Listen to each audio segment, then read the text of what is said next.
व्यापारी अपने पुत्र की इस आदत से बहुत ज्यादा परेशान था। वह जानता था कि उसके पुत्र की इस आलसी प्रवृत्ति को जल्द से जल्द दूर न किया गया तो उसका पुत्र भविष्य में खतरे में पड़ सकता है। सिर्फ आलस्य ही नहीं बल्कि उसका पुत्र बहुत फिजूल खर्च भी करता था और कभी किसी काम में मदद भी नहीं करता था।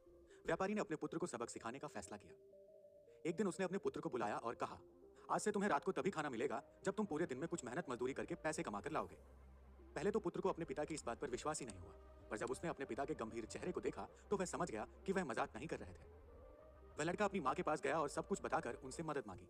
उसकी माँ ने उसे एक सोने का सिक्का दिया और कहा कि यह जाकर अपने पिता को दे देना।